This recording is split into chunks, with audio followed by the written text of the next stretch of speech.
Hoy estamos en el domingo 12 del tiempo ordinario. Tenemos que verla con muchas referencias que la misma Escritura nos da para que nosotros podamos de alguna manera entender el mensaje que nos trae. La primera referencia vamos a tenerla a partir del libro de Job. Yo lo voy a poner de una forma general, pero a la vez voy a sacar la referencia de lo que está tocado.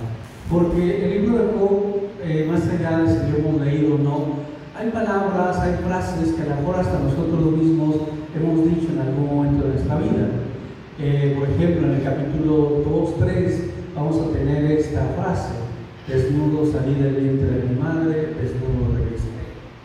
En el capítulo 4-5 vamos a tener esta otra frase que es: si aceptamos de Dios los bienes, ¿por qué no vamos a aceptar los males? Frases que nos hacen entender y que lo tenemos que ver con un contexto. El libro de Job sabemos que es un libro que al inicio nos presenta un Job, un hombre que tiene todo, materialmente hablando. Tiene casa, tiene ganado, tiene familia, tiene cultivos, está bien económicamente hablando. En el pensamiento, vamos a decirlo así, en el pensamiento judío, para que un hombre viera que gozaba o que vivía bajo la bendición de Dios, tenía que tener tres cosas: dinero, ganado y familia. Tienes estas tres cosas, eres una persona bendecida por Dios. Te falta alguna de ellas, estás maldecido. Y esto lo menciono porque más adelante lo vamos a ver. Un Job que de repente empieza a perderlo todo, al punto que nos llega a decir que se enferma, se llena de llagas, y los perros le llegaban a lamer esas llagas. Perdió a su familia, perdió sus campos, perdió su ganado, perderá hasta a su mujer. Y que esto le trae un contexto, porque llega un momento en el que la misma esposa de Job le va a decir esto: maldice a Dios. Ese Dios en el que tú has puesto tu confianza es el que te tiene así, maldice. Y aquí es donde vamos a tener esa frase de Job que dice: si aceptamos de Dios los bienes, ¿por qué no vamos a aceptar los males? Y que esto, dense cuenta que muchas veces esa persona, valga la expresión como yo hago, la analogía, muchas veces nosotros somos como la esposa de Job. Nos gusta cuando todo nos va bien. Nos gusta y nos sentimos mirados por Dios cuando todo está bien. Pero cuando estamos en un momento de dificultad, ya sea una enfermedad, ya sea un problema o alguna situación difícil, ¿hasta qué punto realmente logramos descubrir ahí la presencia de Dios? Porque muchas veces podemos llegar a cuestionar eso: ¿dónde estás? ¿Por qué no me escuchas? Si te he orado, si he ido, si he hecho, ¿por qué no me das lo que te pido? En veces que nosotros somos como esa esposa. Pero bueno, seguimos. De este mismo libro de Job, para mí hay una frase que es un solo versículo, que les podré decir: por ese solo versículo me encanta leer todo el libro de Job. Pero lo más fácil es llegar al versículo, que es en el capítulo 45, versículo 5. Fácil de recordar. ¿Por qué me gusta este versículo nada más? Por esta frase que dice así: antes yo solamente conocía a un Dios de oídas, pero hoy puedo decir con mi vida: Dios existe. Y esto, para llegar a entender este solo versículo, tenemos que ver cómo es el libro de Job. Un hombre, como decía, lo tiene todo, lo pierde todo. Sus amigos, que es aquí en este capítulo 38 en el que estamos ahora, los supuestos amigos de Job, van a ser aquellas personas que también le van a decir: oye, mira cómo estás, mira cómo cada vez que Dios en el que tú tienes la confianza puesta. Y Job les va a responder con algo que tenemos, como decía, que verlo con una referencia al inicio de la misma Biblia. El primer capítulo de la Biblia nos presenta cuando Dios crea el universo.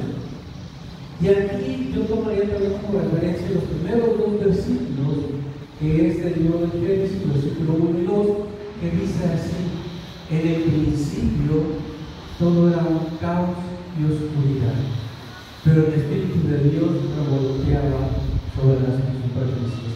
Y aquí les voy a hacer una pregunta, porque hay palabras que nosotros damos por sentado que significan esto, porque así las hemos utilizado toda la vida.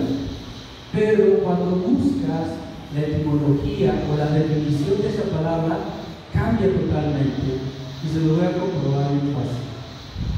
Y les pregunto así, para que no es que esté mal lo que me responda, porque es lo que sabemos. Para ustedes, ¿qué entienden por la palabra caos? Es un caos para ustedes. Un caos cuando uno se siente mal, cuando uno está mal. Ahí está. El caos.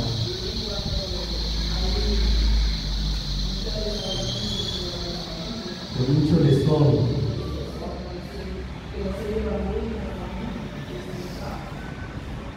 Bueno, también puede ser. Es un caos. ¿Qué entienden por caos?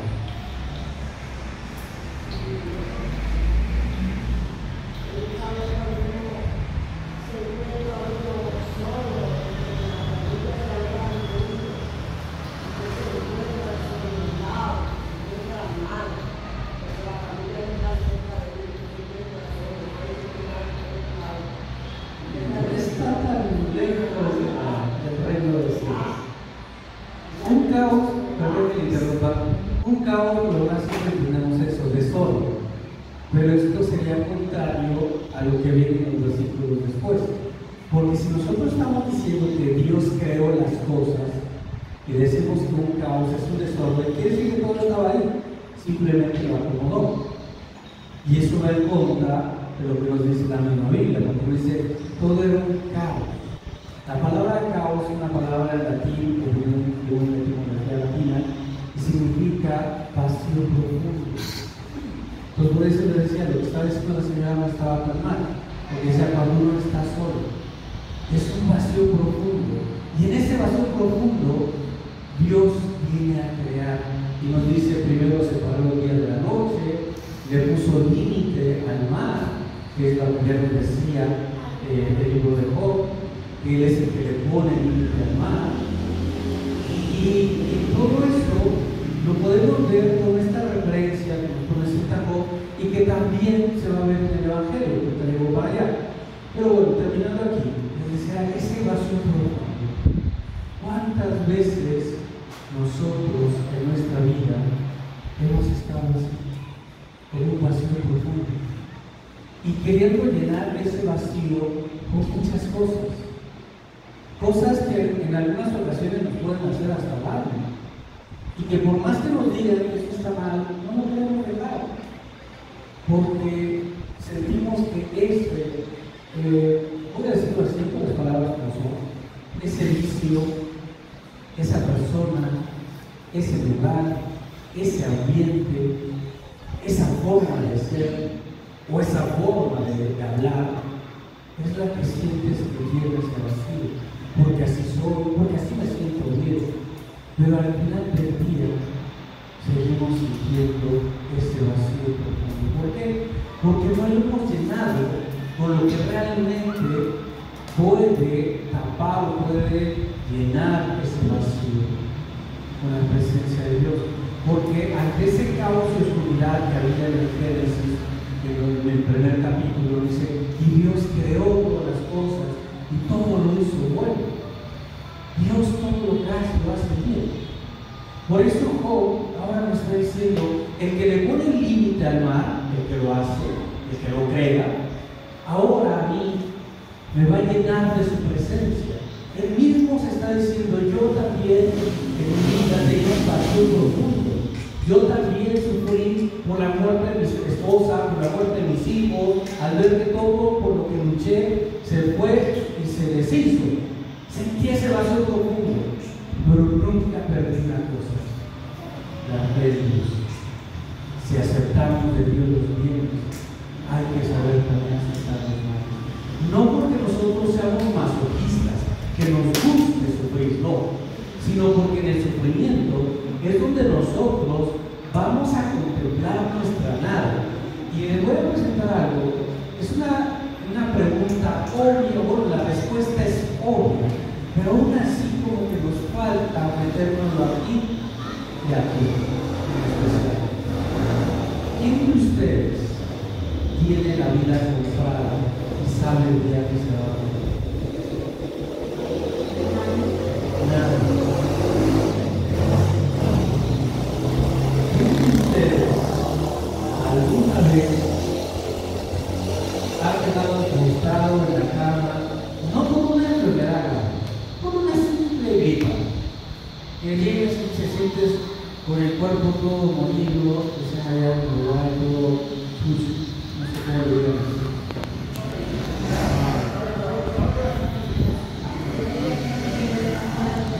Pero bueno, estás que no puedes porque te duele todo, la cabeza, el cuerpo.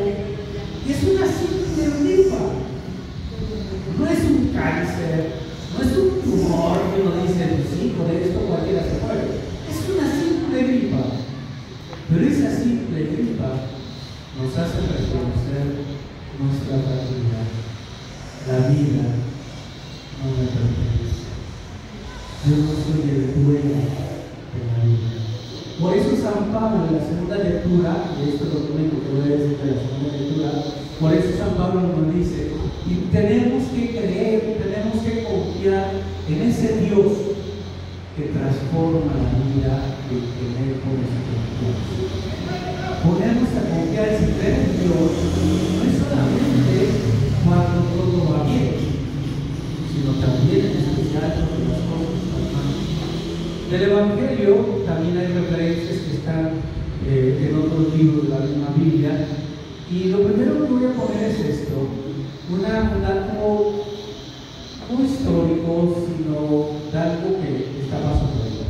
Si nosotros nos ponemos a leer el Evangelio así, literalmente, como yo soy mucho de imaginarme cuando voy leyendo algunas cosas, si tú lees el Evangelio de hoy, hay incongruencias. ¿Por qué? Vamos a poner esta primera referencia. El lugar donde está todo Medio Oriente es un lugar desértico, semidesértico. No existen árboles como estos que nosotros tenemos aquí. Allá la gran mayoría son arbustos o árboles no muy gruesos.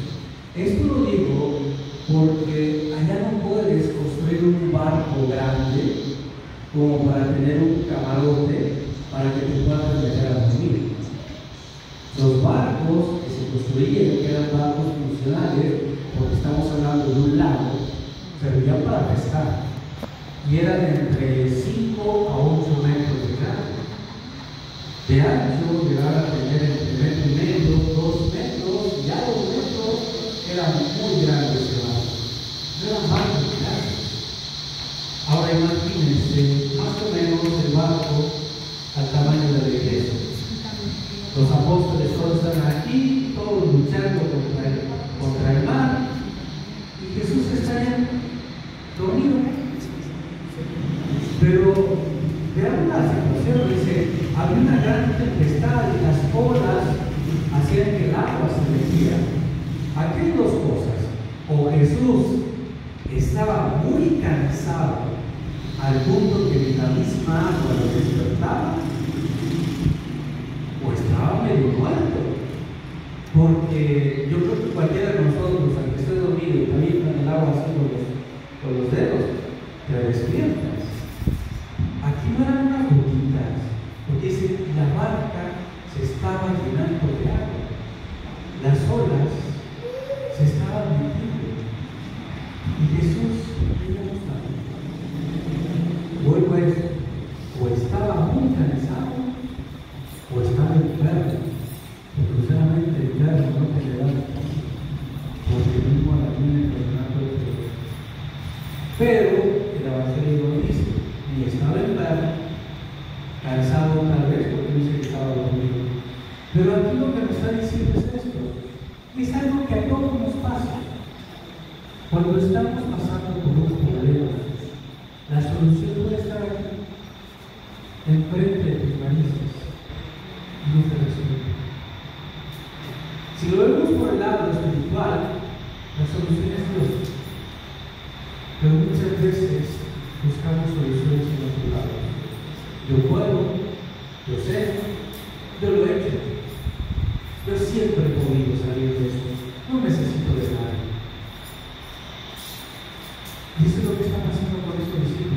Porque vamos a pensar una cosa, mínimo la mitad de las personas que van en esa barca son pescadores. Su vida ha sido siempre estar en el agua. Entonces, ahí podemos decir, estos que eran pescadores, eran los que estaban, y hagan esto, y hagan aquello, y pongan así, y pongan la barca de esta forma. Porque yo sé cuántos de nosotros en nuestra vida hacemos o tomamos la misma actitud. Yo puedo, yo sé, yo siempre lo he hecho. No, porque mira, que piden a Dios, sí, yo le pido a Dios, pero yo lo voy a hacer, porque Dios sí lo hace. No se trata de usar un brazo y dejar que Dios solucione las cosas, no. Se trata de realmente convierte. Tú eres el único que puede solucionar mi vida. Tú eres el único que puede llenar ese vacío profundo. Porque eso es lo que están sintiendo también los discípulos. Al decirle a Jesús, Jesús, sálvanos, porque nos unimos. Siento un vacío profundo aquí, pero estoy hundiendo, me estoy perdiendo, estoy dejando que el mar me vence. ¿Por qué?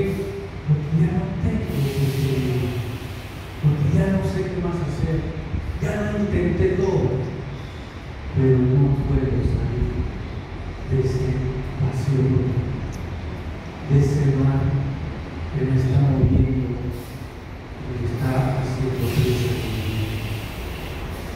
Entonces aquí es donde viene Jesús, y fíjense cómo les dice, hombres de pecado, ¿por qué tienen miedo? Si yo estoy aquí contigo, ¿por qué tienes miedo? Y me atrevería a decirlo así, tal vez me equivoco, pero la gran mayoría de los que estamos aquí, quiero pensar que somos bautizados. Y al ser bautizados, ya tenemos el Espíritu Santo con nosotros. Es la tercera persona de Dios. Pero ¿cuántas veces nos ha pasado como a los discípulos? Jesús está ahí, aquí, en tu vida, en tu corazón. Pero a pesar de eso, te sientes en ese vacío profundo. Nos hace falta hacer la experiencia de Job. Un Job que no pierde la fe, no porque le quitaron las cosas, no porque perdió las cosas, sino un Job que se aferra a Dios y dice, en Él está mi confianza, en Él está mi salvación. Si hemos aceptado de Dios los bienes, también tenemos la realidad. No el mal que me aleja de Dios, sino el mal que me enseña a descubrir mi debilidad. Que Dios está en fortaleza y en mi paz. Solo Dios puede mostrar las cosas. Que nosotros hagamos esa misma experiencia y que al final de nuestras vidas, o que a lo largo de nuestra vida, o en nuestra vida más bien, podamos nosotros también a lo mejor decir esta frase: antes yo solamente conocí a un Dios de oídas. ¿Qué significa esto? Lo conocía por lo que decían otros. Es que a mí me ayudó, es que a mí me dio, es que a mí me hizo, es que a mí me sacó de este problema. Yo conocí a un Dios de oídas. Pero hoy puedo decir con mi vida, Dios existe. Porque ahora Juan dice, yo lo he experimentado en todo Dios. Yo también estaba en ese vacío profundo. Yo también sentía que mi barca se hundía, porque no quería darme cuenta que Jesús estaba ahí junto a mí. Y que lo único que tenía que hacer era eso, despertarlo. No porque Él no se interesara por mi vida, sino porque tengo que ser yo el que tengo que decirle ayuda. Porque lo voy a decir con esta frase: Dios es un caballero. Él jamás va a hacer nada que tú no le pidas. Aunque estés metido hasta acá en problemas, pero si me dices, ayúdame.